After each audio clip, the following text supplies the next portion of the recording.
त्याच्यानंतर मोहरीचं तेल टाकायचे आहे. सगळ्या ढोकळ्यावरती टाकून घ्यायचे मोहरीचे तेल. बघा, पूर्ण मोहरीचं तेल मी ढोकळ्यावरती टाकलेलं आहे. अशा प्रकारे ढोकळा करायचे. छान मऊ मऊ मऊ झालेला आहे आपला, छान नरम नरम झालेला आहे.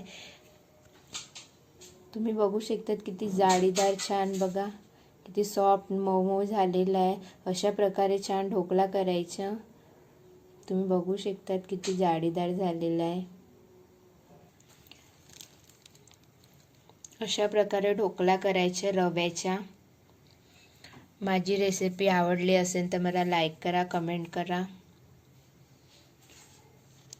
Okay, bye. हॅलो, नमस्कार. आज आपला यूट्यूब चॅनलवरती स्वागत आहे. मी